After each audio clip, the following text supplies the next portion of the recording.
इसलिए केवल 5 पांडव थे और कौरवों की सेना अनेकों थी। 100 तो केवल धृतराष्ट्र के पुत्र थे और कितनी बड़ी सेना थी, पूरी सेना उनके पास थी।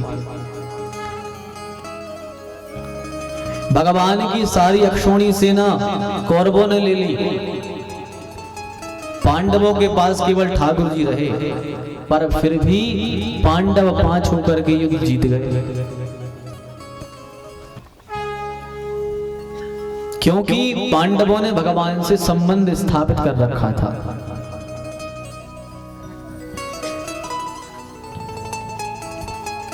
महत्वपूर्ण यह नहीं है कि हम भगवान को देखें, महत्वपूर्ण यही नहीं है कि हम केवल भगवान को देखें, महत्वपूर्ण तो वह है कि भगवान हमें देख ले, भगवान की हमारे ऊपर कृपा हो जाए, भगवान की दृष्टि हमारे ऊपर पड़ जाए। महत्वपूर्ण यह बात है। जैसे आप बीमार हो गए, डॉक्टर के यहाँ गए, तो महत्वपूर्ण बात ये नहीं है कि आप डॉक्टर को देख रहे हो, आप जाके बैठ गए बाहर, डॉक्टर साहब सामने बैठे हैं, तो ये बड़ी बात नहीं है कि आपने डॉक्टर को देख लिया। आप डॉक्टर को देख लोगे तो आपका जो बुखार है या सर्दी है वो ठीक नहीं होगी, पर यदि डॉक्टर आपको देख लेगा तो आपका बुखार जो तबीयत खराब है वो ठीक हो जाएगी। तो महत्वपूर्ण क्या है कि डॉक्टर हमें देख ले, हम डॉक्टर को ना देखें। ऐसे ही महत्वपूर्ण इसमें भी है कि भगवान को हम देखें, यह महत्वपूर्ण नहीं है, भगवान हमें देख ले, यह सबसे बड़ी बात है। और जिस दिन भगवान ने हमें देख लिया तो समझो हमारा उस दिन ही कल्याण हो गया। दोनों लोग गए भगवान द्वारिकाधीश के यहाँ, अर्जुन और दुर्योधन दोनों पहुंचे। सबसे पहले गया दुर्योधन भगवान के पास में, भगवान विश्राम कर रहे थे, लेटे थे। जैसे ही महाभारत के युद्ध की तैयारी भई, महाभारत की जब युद्ध की तैयारी हुई तो दोनों पहुंचे। हम ये बता रहे हैं आपको कि महत्वपूर्ण यह नहीं है कि हम भगवान को देखें, महत्वपूर्ण क्या है कि भगवान हमें देख ले। दुर्योधन पहुंच गया भगवान के यहाँ सबसे पहले, किस लिए? दोनों में हो गया कि भैया युद्ध तो होना है अब। तो दोनों पार्टियों के ठाकुर जी के यहाँ क्यों गए? क्योंकि दोनों रिश्तेदार हैं भगवान के। तो इन्होंने सोचा कि हम भगवान की सेना ले लेंगे। भगवान के यहाँ कई अक्षौणी सेना थी, तो कौरवों ने सोचा कि हम भगवान की सेना ले लेंगे, जिससे हम सेना का बल हो जाएगा हमारे पास। और पांडव केवल 5 हैं, थोड़ी सी सेना है, मार के अलग कर देंगे।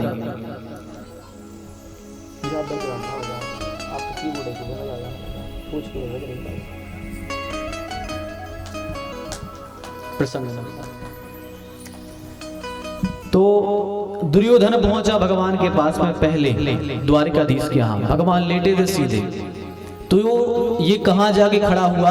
जहाँ भगवान का सर था। दुर्योधन कहाँ खड़ा हुआ? जहाँ भगवान का सर था। क्योंकि अभिमानी जो होता है वो बैठने उठने में, चलने फिरने में, पहनने में हर चीज देखता अभिमानी व्यक्ति। अर्जुन कहाँ खड़े हुए? भगवान के चरणों के यहाँ। और दुर्योधन कहाँ खड़ा हुआ? भगवान के सर के यहाँ। ये अभिमान का प्रतीक है। जैसे कई अभिमान व्यक्ति होते हैं, कई व्यक्ति दिखाना चाहते हैं कि देखो हम आए हैं। अच्छा, जैसे किसी को कोई पहचानता ना हो और अच्छे खूब सूट बूट पहन के आ जाए, खूब सोने माला की पहन के आ जाए, और वो यदि आके मंच पे ही बैठ जाए तो कोई व्यक्ति को जानते ही नहीं है, तो देखे ही नहीं, हम जानते नहीं है को है। कपड़ों से थोड़ी किसी की पहचान होती है। और जैसे अब कोई बड़ा व्यक्ति आ जाए, सब जाना तो अपन, और वो व्यक्ति फटे कपड़े पहन के यार सबसे पीछे बैठ जाए तो मैं सब पहचान जाए कि जी सेठ जी ये बैठे, इतने बड़े वो कहते बैठे यहाँ हैं। तो पहचानने वाले तुम्हें वहां भी पहचान जाएंगे, कपड़ों से थोड़ी पहचान होती है। तो घमंडी व्यक्ति उठने बैठने में बहुत संकोच करते हैं कि यहाँ बैठे या ना बैठे, यहाँ बैठे या ना बैठे, कहाँ बैठे, इन सब चीज को देखते हैं। तो दुर्योधन घमंडी है, दुर्योधन को घमंड है। तो दुर्योधन भगवान के सर के यहाँ जाके खड़ा हुआ। अर्जुन पहुंचे, अर्जुन भगवान के चरणों के यहाँ खड़े हो गए। अब अच्छा आप ये बताओ, जैसे सीधे सो रहे हो और यदि आप उठोगे तो सबसे पहले आपकी दृष्टि किस पे पड़ेगी? जो सामने खड़ा है उस पे पड़ेगी कि बगल वाले पे पड़ेगी? जो सामने खड़ा है चरणों के, हाँ, उस पे पड़ेगी दृष्टि। सीधे उठोगे अपन तो जैसे ही ठाकुर जी खड़े भये, सामने अर्जुन को देखा, भगवान ने कहा अर्जुन, अरे अर्जुन तुम कब आए? अब पीछे खड़ा था दुर्योधन, तो बोला वाह तुमने अर्जुन को देख लिया, हमें नहीं देखा, हम तुम्हारे सर के यहाँ खड़े हैं।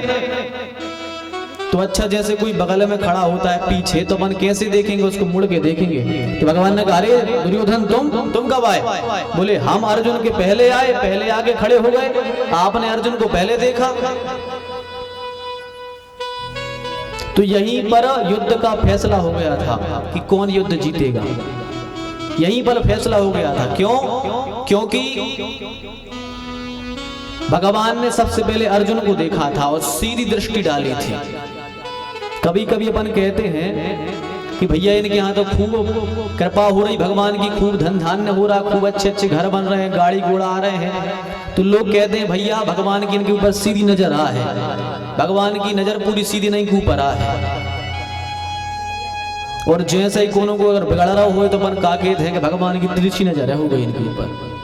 भगवान ने तिरछे देख लो। रामायण जी में लिखा है कि राम दाहिने जेई भय सो सबई दाहिने हुए। राम जी बस जो उनको ने चाहे पर उनको दुनिया अपने आप ही छोड़ देते, माने राम जी उनको दाहिने देख ले गए। तो अर्जुन पर बड़ी सीधी दृष्टि, भगवान ने अर्जुन को देख लिया। तो महत्वपूर्ण यह है कि भगवान ने अर्जुन को देखा और वही फैसला हो गया कि युद्ध अर्जुन ही जीतेगा। भगवान ने कहा मांगो क्या चाहिए आपको, क्या चाहिए? तो दुर्योधन बोला पहले हम आए थे, हम मांगेंगे, पहले अधिकार हमारा है मांगने का, हम मांगेंगे। भगवान ने कहा तुम ठीक है, तुम मांग लो क्या चाहिए। तो दुर्योधन बोला सरकार हमें आपकी सेना दे दो, हमें आपकी सेना दे दो। भगवान ने कहा ठीक है, हमारी सारी सेना तुम्हें दी हमने। अब मन में सोचे दुर्योधन की वाह अच्छी व्यवस्था हुई, भगवान की सारी सेना हमने ले ली, अब तो हम जीतेंगे, पक्की बात है। भगवान ने अर्जुन से कहा अर्जुन तुम क्या चाहते हो? अब ये मुस्काए दुर्योधन के अब बचू नहीं है, गुरु जी के गचू अब बेकार देंगे। तो अर्जुन बोला सरकार हमें कुछ नहीं चाहिए, हमारे तो साथ में आप ही आ जाओ। अब ये हंसे और भगवान ने कह दिया अर्जुन हम रहेंगे तो तुम्हारे साथ में, पर हमारी प्रतिज्ञा है। बोले क्या? बोले हमारी प्रतिज्ञा है हम युद्ध में शस्त्र नहीं उठाएंगे, हम अस्त्र शस्त्र नहीं उठाएंगे युद्ध में। क्यों? क्योंकि दोनों हमारे रिश्तेदार हैं, दोनों पार्टियां के हमारे रिश्तेदार हैं, हम अस्त्र शस्त्र नहीं उठाएंगे। तो कहा ठीक है भैया, भगवान ने कहा ठीक है। अर्जुन बोले ठीक है प्रभु मत उठाना, पर हमारे साथ में रहना आपको। अब सोचे दुर्योधन के हम तो जीत गए, हम तो जीत गए। घर आ गया, घर आकर के पितामह भीष्म के सामने चिल्ला के बोलने लगा हम जीत गए, हम जीत गए, हम जीत गए। पितामह ने कहा पागल हो गए, क्या बात है, क्यों चिल्ला रहा जीत गए जीत गए? बोले पितामह हम युद्ध जीत गए। बोले कैसे जीत गए? बोले द्वारकाधीश की सारी सेना हमने ले ली। और पितामह बोले द्वारकाधीश? बोले वो अर्जुन ने ले लिए। पितामह ने कहा मूर्ख, तू सेना लेके बोल रहा है कि जीत गए?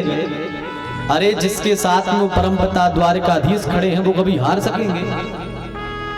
पितामह को भी पता था कि पांडव ही जीतेंगे,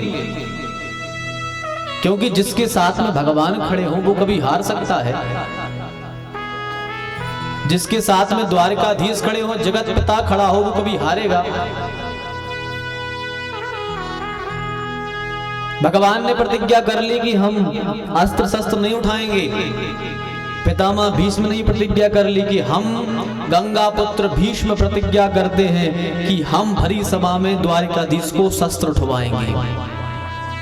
यदि हमने शस्त्र ना उठवाए तो हम भी गंगा पुत्र भीष्म नहीं कहलाएंगे। प्रतिज्ञा कर ली पितामह भीष्म ने।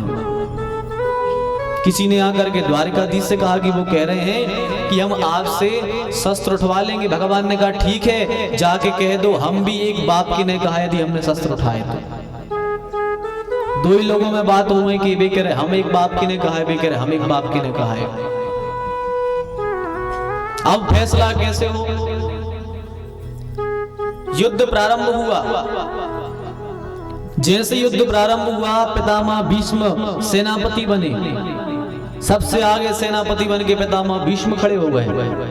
पितामह भीष्म ने तो निश्चय कर लिया था कि भगवान से हम शस्त्र उठा के ही रहेंगे, कुछ भी हो जाए। पितामह भीष्म अर्जुन के सामने खड़े हैं। शंख नाद हो गया, भगवान ने शंख बजा दिया, युद्ध प्रारंभ हो। जैसे ही शंख बजा, पितामह भीष्म ने कहा, अर्जुन सावधान, अर्जुन सावधान हो जाओ, आओ आज तुम हमसे युद्ध करो। पितामह भीष्म ने कहा, युद्ध करो और सावधान हो जाओ। पितामह भीष्म ने इतने बाण बरसाए, इतने बाण बरसाए, जैसे ही बाणों को छोड़ना प्रारंभ किया, मानो जैसे पानी गिरता है, ऐसी बूंदों की तरह बाण गिरने लगे अर्जुन के ऊपर। एक बाण छोड़े 1000 बाण होकर के अर्जुन के ऊपर जाए। अर्जुन तो घबरा गया, अर्जुन का छत्र एक तरफ गिर गया, अर्जुन का रथ चकनाचूर हो गया, घोड़े अलग हो गए, सारथी ठाकुर जी बैठे हैं, अर्जुन का मुकुट फेंक गया, गांडीव हाथ में से फेंक गया, इसका कवच था, कवच टूट के गिर गया। अब तो ये डर गया अर्जुन और बोला, हे पिता परमेश्वर जगतपति, अब मेरी रक्षा करो, पितामह मुझे आज मार डालेंगे। भगवान भी घबरा गए, यदि अर्जुन आज शस्त्र नहीं उठाएगा तो आज ये सच में मारा जाएगा। भगवान तत्काल नीचे कूद पड़े। भगवान को इतनी गुस्सा आई, भगवान क्रोध में भरे। वहीं पर एक रथ का पहिया पड़ा था, भगवान ने जैसे ही पहिया को उठाया, उसमें सुदर्शन चक्र का आवेश हो गया और भगवान ने हाथ में लेकर के सुदर्शन की तरह चक्र चलने लगा। पितामह भीष्म बाणों की वर्षा कर रहे हैं, भगवान ने यहाँ से दौड़ लगा